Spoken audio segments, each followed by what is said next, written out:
on, everybody? It's your boy, Mysonne, NY General. And I'm Tamika D. Mallory. And this is a little deviation from our regular format and our regular programming, but we thought it was necessary to address some online accusations that followed Tamika's Grammy performance, which was excellent, by the way. Phenomenal, I think. So we wanted to come out and address these issues. A lot of people have been asking for statements, and we just want to oblige. From my perspective, I want to make sure that as a mother, that I speak directly to Miss Rice, and also just so that folks know, I have reached out through some other individuals. I don't have a direct contact for Miss Rice, but I have reached out and let some other folks know that if she wants to speak with me, I'm available to do so. Unfortunately, the world we live in, everything hits social media so quickly, and it doesn't give us an opportunity all the time to have direct conversations. And I have seen a lot of you who've been asking me to do what I always do, which is to be authentic and to come to you all and talk about some of what you have heard. I want to just make sure that we start off grounded in the fact that nothing we say today is an attack against Miss Rice. I want to make sure that that is stated from the very, very beginning. Quite frankly, Miss Rice is right. I support 100% how she feels and what she has stated in terms of her pain related to her son. Right? 100%. And in fact, I think, and I was going to say to you, Mice, that I feel like we all have failed her. I was thinking a lot about this coming here today. I said that yesterday, yeah. We all have failed her as a nation. I think that whenever a child or any person, but particularly a child, is killed, this nation should have erupted. And the fact that she did not get the proper justice for her son would make anyone angry. And so I totally understand and respect the trauma and pain that she feels as a mother. The second point is that I think for far too long, the issue of divisiveness has been used in every single movement, and it has actually destroyed movements. And I don't participate in it. If you know anything about me, and you guys get to see me up close and personal, we're on lives, we go into communities, we work with people directly, we're on the ground. And so you have an opportunity to see me up close and personal. And the one thing that I try my best not to do is to get caught up in the divisiveness that I know can happen in this movement. So again, if people are watching, looking for some aha moment of me speaking negatively about or to Miss Rice, it's not going to happen. I will never, ever allow my organization, my team at Until Freedom, or myself to be used as a tool in the master's box. I will never allow that. So if that's what you're looking for, you might as well turn away, because it's not going to happen. I will, however, say that I think it's important to clarify the questions around whether or not we have used Miss Rice's child, her baby, in campaigns or in speeches or fundraising or any of those types of efforts. We have not. My speeches, my son's speeches, and the work that we do, it's very, very public. You all can go back and look through speeches, look through my page. I encourage you to do so. Other than potentially calling the roll of all the people that we can think about at any particular time who have been killed by the state, I have been very, very careful, have always been careful not to speak about cases or individuals that I have not worked directly with the families. And in particular, in this situation, which Ms. Rice has already said, we've never even met. If we have, It has been something like maybe at a conference, I may have been introduced, or we may have seen each other in that way, but we've never actually sat down, had a phone conversation, or met in any way. And so therefore, I would never be so disrespectful as to speak about her child, or to have a campaign that addresses her child, or that uses her child's name to uplift any cause. And so I think that's really, really important to state. To that end, I guess, Ms. Rice has said that she wants me to, not speak of her child. And while I may not have been doing it in the past, I will be very, very, very careful going forward to ensure that I respect her wishes. I think we both can say that, we will be very careful to respect her wishes, even if we feel that we're using all the names in order to make a bigger point. We will be very, very, very careful not to disrespect her wishes. Now, although what Ms. Rice has said, calling me out my name and speaking about me without knowing me, has absolutely hurt. It definitely hurt me. But again, I understand. And because of the fact that I do this work, that we do this work from a very, very, very sincere and authentic place, I may not have lost the child, but I did lose my child's father, and it wasn't to police brutality, but I understand loss. And I also want to, and I fight every single day to ensure that I don't have to experience what so many mothers of young Black men have experienced. And so I do come from a personal perspective, although I have not lost the child. And because I understand that pain and trauma working with families for so many years, I would like to tell Ms. Rice today that I am available to be supportive. If necessary, I'm here for phone calls. I'm here to have any types of conversations with any family that would like to reach out and talk about the death of their child, or some tragic situation that has happened to them. We're just one small group, right? There are many organizations doing great work. But until freedom is one group, we can't help every family. We wish we could. But we don't have the resources to help every family. And there certainly are situations that have been heartbreaking, that have kept us up at night, that we have not been able to get involved with. But again, just to reiterate, under no circumstances would we ever be so disrespectful as to use the name of a person, child or otherwise, that we have not met, work with, and talk with their family, and have not been directly asked to uplift their child's name or their family member's name while we are out doing our work. I don't know if you want to have a response to that, because I have some other things I want to say. Pretty much, so when Miss Rice lost her son, I remember it was the year 2014, and I just entered into the space of activism, and I remember it hitting the world hard, and I wanted to see justice for him, so I understand how she must feel as being his mother, so her sentiments are felt just from just being a human being, so when I heard her sentence, I didn't take it personal, but what I did take personal was the attacks of the media, of people that I've known for years, of people that have been around us for years, of people who had direct contact to us, who've seen the work that we've done. I did personalize those things. I never thought about Miss Rice in any way. The work that we've done, I've done for the last 8 years, and you've done for 25 years, has spoken for itself. There has been this quote unquote fake activism, and I ask, what is real activism?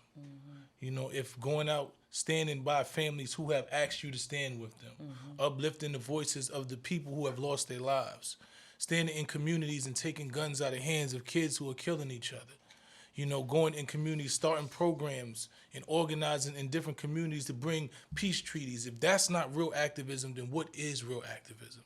When I looked at the media, I was disgusted because they highlighted the trauma and pain of a woman who lost her child, but they didn't highlight when she was telling them to get justice for her child. Many Many of them did not. They didn't post any of the posts when she was saying we want justice for our child, but they decided to post as she poured pain and trauma, and talked about her opinions, because we're all entitled to our opinions. Her opinion of me, her opinion of you, is valid for her. But you can have your own opinions, but people don't get the opportunity or the right to make those opinions facts. Like she said, I would never, as a man of principle and integrity, I would never utilize the name of anyone, not just a person who's lost their life, but of anyone that I didn't have any connection to or prior commitment from, to raise any money or to catapult myself in any manner.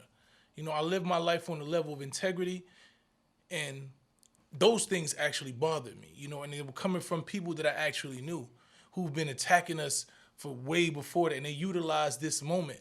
I want to say this about you. I want to say that we were proud to see you on the Grammy stage. Not for the glitz and glamour, but the fact that you were up there talking truth to power. You called out the president and demanded that he give black people equity and justice in this world. And if we don't utilize those platforms, if we don't utilize every platform, we can't keep screaming from our soapbox about what we need. We can't keep going to the same communities that are impoverished and telling them that we need something to change. We have to be able to speak to 80 million and 10 million people. I'm going to advocate every time I can on every platform that we stop police brutality, that we stop mass incarceration, that we stop gun violence in our communities. Every opportunity, and I don't care how people think about that. People, they asked you to go to the Grammys because you have made one of the biggest speeches of this era. They wanted somebody to deliver a message, and you have made one of the biggest speeches of this era, and you do not have to apologize for that. You do not have to apologize because you have done the work. For 25 years, you have done the work, and you don't have to be sad, and you shouldn't be attacked because you have done work that has put you in a position to be able to speak. In terms of people saying that we are using the names of children or that we're clout chasing, as they say, I want it to be clear that if anyone, especially when you talk about the media, when you say, well, these folks have not necessarily been there to support Miss Rice's family in the ways in which they should, it's important to also challenge the media to do real work and real research, right? That's information. And because we put stories out into the world without actually doing the research. If you actually talk to families that I have worked with for 25 years and that we have been working with since my son, Linda, Angelo, and I came together to form Until Freedom, you will not hear, and I am 100% sure of that you will not hear sentiments like we are clout chasing and we use their children. You will not hear that. Never. Many of those families have reached out to me over the last few days to check in and to offer their support. So when you think of folks like Trayvon Martin, you think of Shakisha Clemens, you think of Joe Guzman and Sean Bell, you think of Breonna Taylor, of course, you think of the family of Ramarley Graham, Sandra Bland, Jordan Davis. These are individuals that I've actually worked very closely with and that our organization has been supportive of, especially in the case of Breonna Taylor and, of course, George Floyd's family. These individuals, if you actually do your work as a journalist and you speak with them to find out what or to ask them about our character and our work ethic, I can promise you that all of the individuals that I just named are people who will tell you that we still stay in contact. I'm thinking about Christopher Lloyd Morgan Jr., who was a 4-year-old child that I helped to bury some years ago. We still speak to these families on a regular basis. We still are very much so a part of their families, and we work together. We invite them to come out and be a part of activities that we're doing. We work with these individuals and try to support them all the way through. And guess what? They support us as well. So it's important for people who are looking for ways to just jump in on the attacks that you do some real homework. I wrote down some points because I wanted to make sure to keep it, really tight and short. There's several misconceptions that I think need to be stated on the record today. Number one, my activism did not start with the Women's March. It did not start with the Women's March. The Women's March did not make me. The people who worked together to gather 5 million people around the world, we made the Women's March. The Women's March did not make me. Now, it is true that in the last 5 years, the media has begun to pay attention to my work on a larger scale because we organized 5 million people. But if you again do your research and you check your facts, you will find that I have been an activist since I was 14 years old, and that my parents actually started me in the movement as a young child, a very small child, because the two of them have been activists all my life. I was born into this work. I did not jump up one day as a hashtag person who just decided to run to the movement, which is okay. I'm not taking away anything from anyone who did do that. I'm just talking about my story, okay? I have not been a hashtag organizer. I have been doing this work since I was a very young girl, and my parents, again, helped to get me started in the work. Can I say something? Please. And she's not a hashtag organizer. I started this work after I came home from prison, after being incarcerated for 7 years for a crime I didn't commit. I decided to change my focus. Being a hip hop artist, a lot of people know me from hip hop, and there's been a lot of question. Oh, is this some type of scam? You just trying to get some money? He's a failed rapper, so now he moves into activism. Listen, rapping and hip hop is my passion, but I realized that activism was my purpose. When I sat in those cells with these young boys that kept coming in a revolving door, and a lot of them didn't even understand why they was coming to jail after the streets had lied to them, after they'd been sold dreams and thought coming to jail was some type of badge of honor, and they listened to me, and OG sat me down and talked to me, I realized I had a different purpose. So I came home with a different purpose. And by the grace of God, I got in tune with Tamika and the likes of the Gathering for Justice, in which they brought me in, and I started out in detention centers. And I started talking to young boys and telling them how to utilize music as an alternative to violence. This was a process for me. So a lot of people, I get it, you question it. You don't know. You know my song from the street. You've seen me in the streets. I was a hip hop artist. So I don't have any problem with the skepticism. But I want you to understand that for the last 8 years, my record has been stellar. I've been on the front lines of this movement. I've been taking guns out of hands. I've been side by side with families. I've cried with families. I've been on the front line. I've been to jails. I've organized and I've mobilized. And I've been doing this work. So to keep questioning whether it's authentic, that's something that you got to deal with yourself. I will not apologize for doing work and being recognized. I will not apologize for being unapologetic and standing on the front lines. Yeah, no, absolutely. You shouldn't apologize. None of us should. In fact, all of us should be. But the problem is people want to see you, they want to see you unsuccessful. Yeah. I seen a video where a brother said, yo, you got a doorman in your building.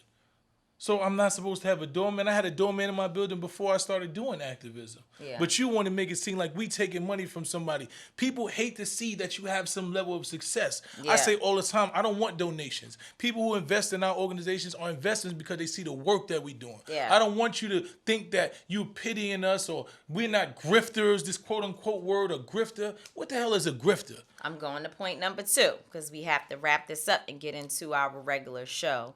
And I've said it already, but I think this is very, very, very important. And it's a sensitive topic for a lot of people.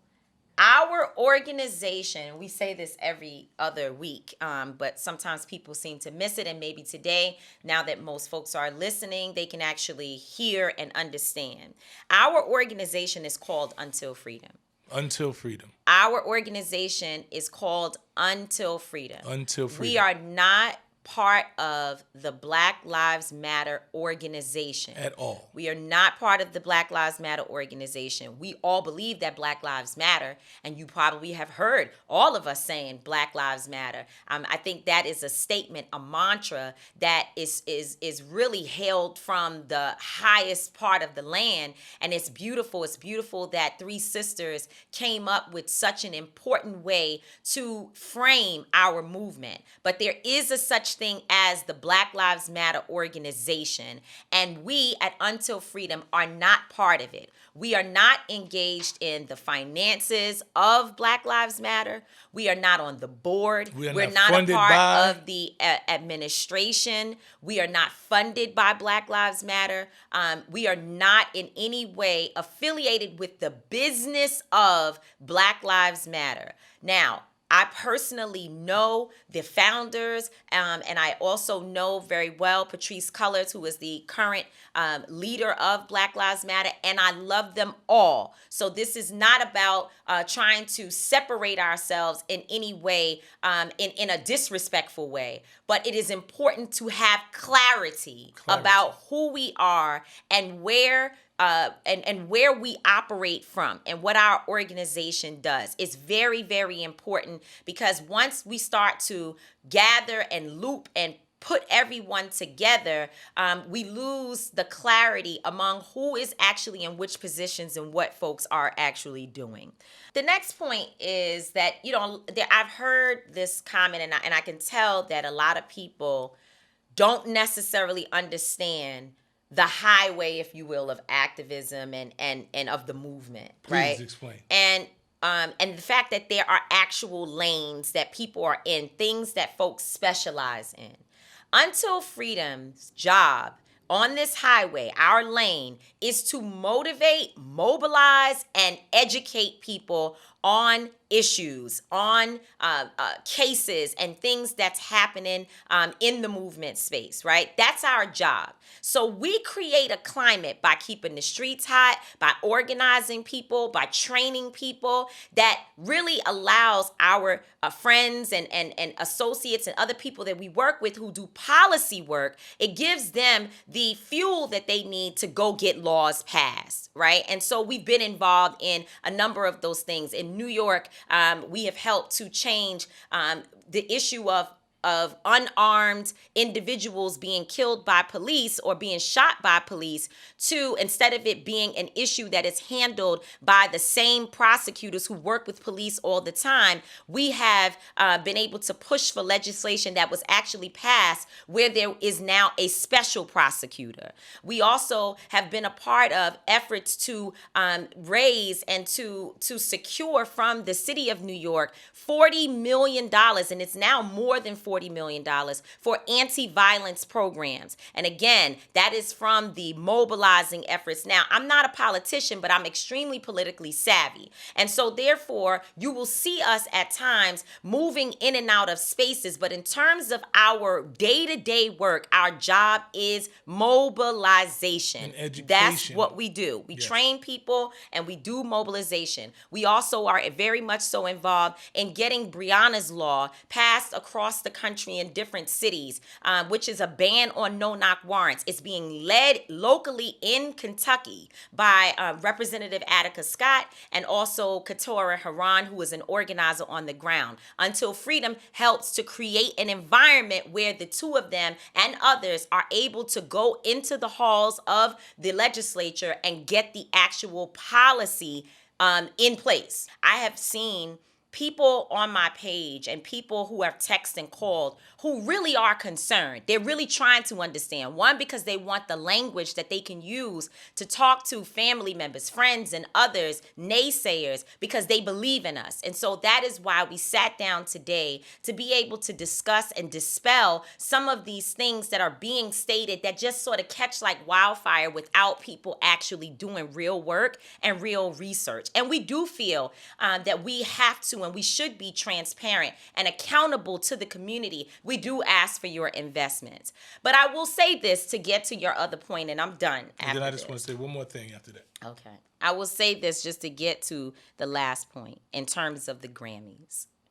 I don't owe anyone an explanation for why I was invited to the Grammys. That's right. Because for 25 years of my life, I have worked. And for 20 of those years, I was basically working for other individuals and being sort of behind the scenes.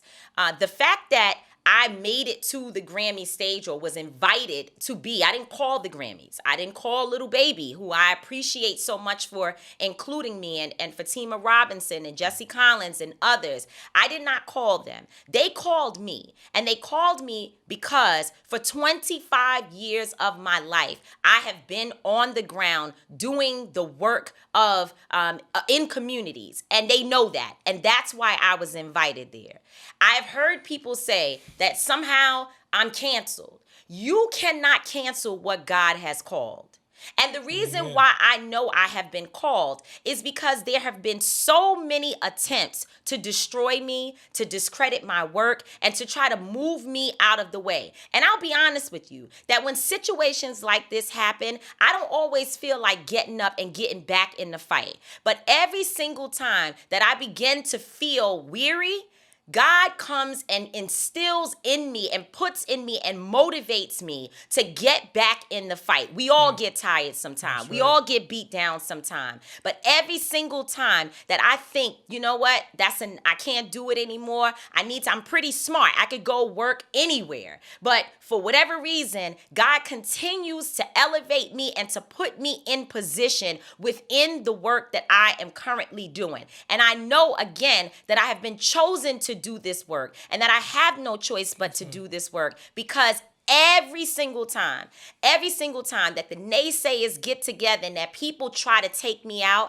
instead of me actually being buried, I continue to grow. And I just want to say to all of you, those of you who are saying that I need to stop and I need to move out the way and I need to do all of these things, growth is exactly what I intend to do. I'm not going backwards, I'm going forward. And every single opportunity that I believe in, that God puts before me, I'm going to take it and I'm going to bring the voices of those who have asked me, the people who I do represent, as well as my own family, my own struggle, my own desire to save my child and to save his children. I'm going to bring that message to any place that I believe is deemed a space where we can expand the awareness for the issues that we're fighting against. So that, for me, is really the statement. The bottom line is you cannot cancel what God has called. And I know that I have been called to do this work. Amen. That's gospel. And I just want to end it by saying this. When you come from where I come from, they make you believe that you can't grow. And they want to continue to pull you down. A lot of people call it crabs in the barrel. And I used to say it was the crab out the barrel mentality, because a lot of these people feel that when you get out, you're not coming back to get them, so they're not happy for you to leave.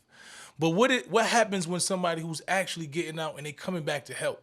They still want to pull you back in. Don't let these people believe that you can't evolve, that you can't grow, that you got to be a street dude your whole life, that you can't see things and you can't evolve your mind state, and you can't speak for our people, that you can't fight alongside me in this fight. Don't let these people feel that you're not supposed to be successful. They question your success because you're not doing negativity. But when you're doing positivity, when you're doing negativity, they're happy to see you success. They're not mad when they hear rappers talking about killing and drug dealing. They don't ask them why they got money. They don't ask them why you got a house or why you got a car. But when you're talking about positivity, you're talking about uplifting your people, you're a fake activist. The mind state we have to change, and don't let these people make you believe any such thing. You are supposed to grow. You are supposed to evolve. You are supposed to come from the bottom and go to the top. So don't let anybody hold you back, young king, because I'm not letting them hold me back. Well, that's that on that. On period, as my sister Leslie Redmond would say.